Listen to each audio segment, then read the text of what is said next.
तो मन को बंदर की उपमा दी गई है। जो हमारा मन है ना, मन को चंचल कहा गया है, बंदर की तरह। ये उछलता रहता है, इस डाली से उस डाली, इस डाली से उस डाली, ये भी मिल जाए, वो भी मिल जाए, वो भी मिल जाए, वो भी मिल जाए। तो जो अपने मन को बस में किया हो, बंदर का स्वामी यानी मन को जो बस में किया हो, उससे हमारी मृत्यु हो।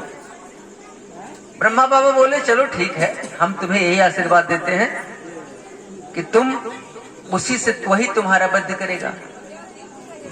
रावण तो सोचा कि अब तो हम अजर अमर हो गए, अब कितनों उत्पात मचाएंगे, कोई हमारा कुछ बिगाड़ने वाला नहीं। कुंभकर्ण के पास गए कि कुंभकर्ण तुम वरदान मांगो।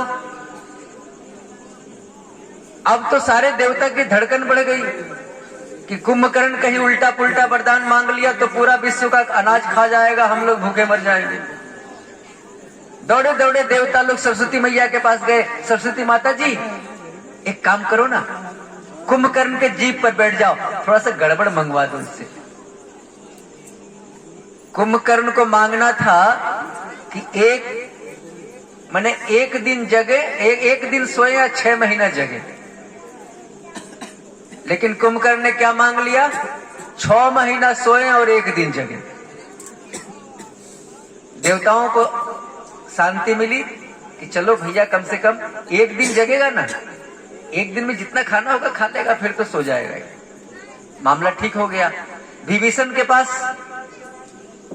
ब्रह्मा बाबा और भोले बाबा गए, कहे कि विभीषण जी आप वर मांग लो, क्या मांगना चाहते हो?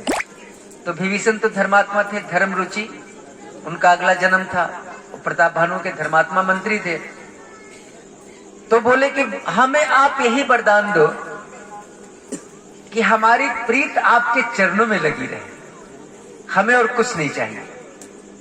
अब तीनों को ब्रह्मा बाबा और भोले बाबा ने वरदान दे दिया और तीनों को वरदान मिला। और ब्रह्मा बाबा भोले बाबा अपने अपने लोक को चले गए। रावण का अर्थ क्या होता है?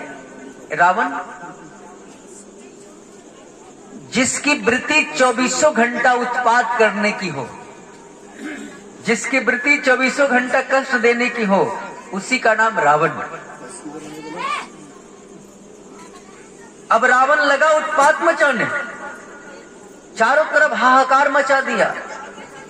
और कुंभकर्ण जब 1 दिन जगता था 6 महीना सोने के बाद, तो कितने को खा पी जाता था, एक गांव का गांव खा जाता था। अनाज की बात तो छोड़ दो, कितने गांवों का सफाया कर देता था 1 दिन में।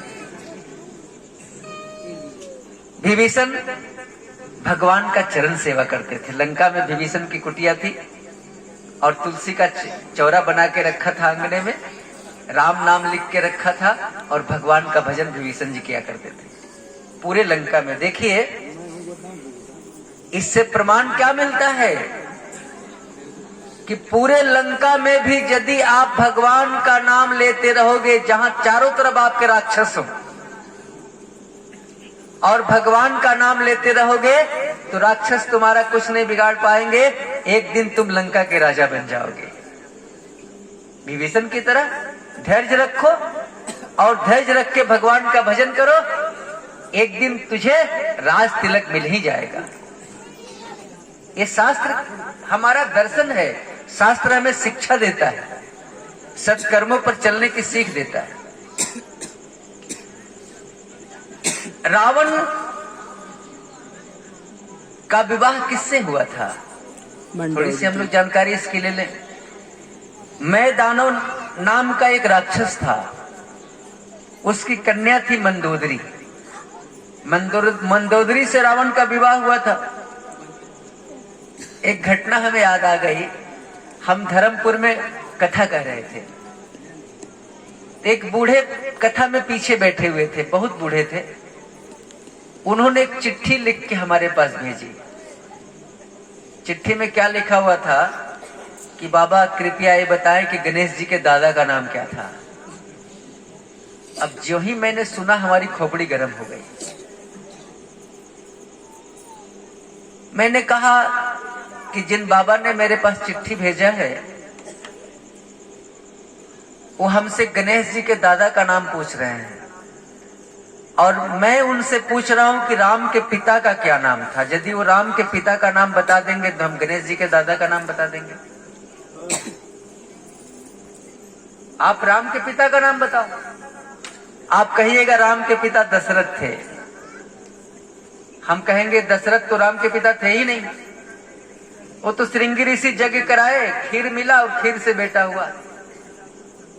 अग्नि देवता प्रकट होकर खीर दिए थे ना, खीर खाने से राम का जन्म हुआ था, तो दशरथ के पुत्र राम कैसे हो गए?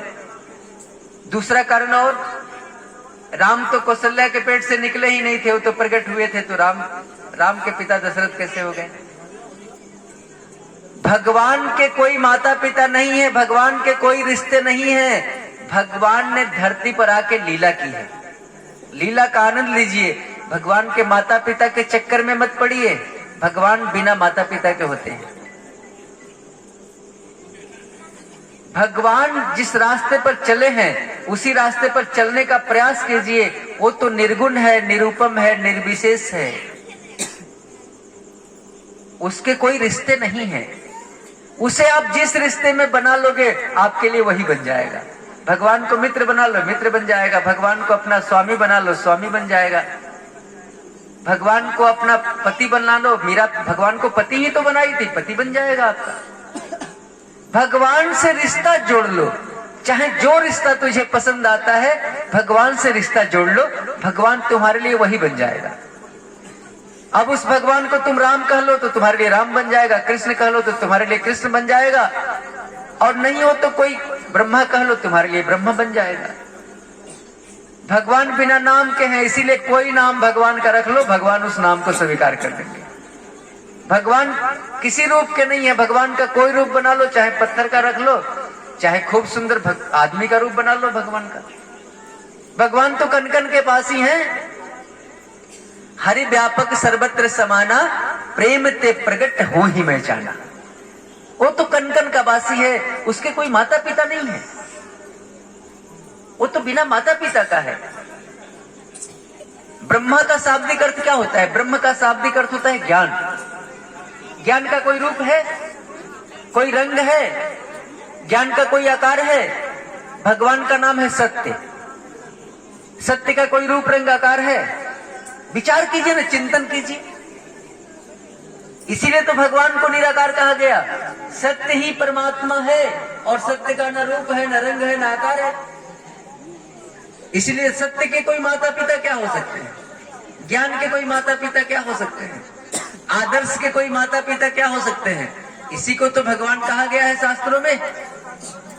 और तुम भगवान के रिश्ते खोज रहे हो। गणेश जी के दादा का नाम क्या था? अरे ऐसे ही एक व्यक्ति आ गया और आके एक महात्मा से बोला कि महात्मा ये बताओगे। महात्मा जी सीधे साधे थे। महात्मा जी बोले कि क्या पूछना चाहते हो, बोलो। तो व्यक्ति बोला कि रामायण में एक चर्चा है कि लंका जब हनुमान जी गए थे सीता का पता लगाने के लिए, तो मच्छर बन के गए थे, छोटा मच्छर बन गए थे, और तब लंका में प्रवेश किया। तो जब मच्छर बन के लंका में प्रवेश किए थे तो राम ने तो अंगूठी दी थी हनुमान जी को ले जाने के लिए। तो मच्छर बने तो अंगूठी को कैसे रखे थे अपने पास और कैसे ले गए सीता मैया के पास? क्योंकि मच्छर से तो ज्यादा वजन का अंगूठी होता है। आके कथावाचक से प्रश्न कर दिया वो व्यक्ति। कथावाचक बोले, अरे भैया ये लीला है, लीला का आनंद लो। भगवान का सब कुछ आश्चर्यजनक होता है, भगवान कुछ भी कर सकते हैं। भगवान का कपड़ा भी चैतन्य होता है, बंसी भी चैतन्य होती है, धनुष भी चैतन्य होता है। भगवान की लीला है, आनंद लो। वो व्यक्ति क्या बोला, जानते तो कुछ हो नहीं, हो आ गए हो कथा कहने के लिए, कथावाचक बन के आए हो। बड़बड़ाते हुए जाने लगा। तो ऑर्गन बजाने वाला एक व्यक्ति था, कथा में ऑर्गन बजाता है, लोग बजाते हैं। ऑर्गन वाला बोला, करे भैया जरा इधर आना। लौट के आया, बोले क्या बात है? तो तेरा प्रश्न क्या है जरा हमें बता, जरा हम भी सुन ले, हो सकता है हम तुमको उत्तर दे दे। तो व्यक्ति बोला कि हाँ, जब मच्छर बने थे हनुमान जी तो अंगूठी कहाँ रखे थे? बोले बस यही प्रश्न है, छोड़ो महाराज जी से क्या पूछते हो, इसका उत्तर हम दे देते हैं तुमको। बोला कि हाँ हाँ बताओ, जब महाराज जी नहीं दे सके तो तुम क्या दोगे ऑर्गन बजाने वाले। बोले कि हम तुमको उत्तर देंगे इसका। बोले अच्छा बताओ तो अंगूठी हनुमान जी कहाँ रखे थे। बोले कि हनुमान जी अंगूठी अपने पास में रखे थे। तो मच्छर कैसे अंगूठी ढोएगा। बोले हम तुमको बताते हैं। अच्छा ये बता कि लंका में सबसे छोटा राक्षस जो था वो कितने हाथ का था। रामायण में तो वर्णन है, हाँ हाँ वर्णन है। लंका में जो सबसे छोटा राक्षस था वो 49 हाथ का था, सबसे छोटा।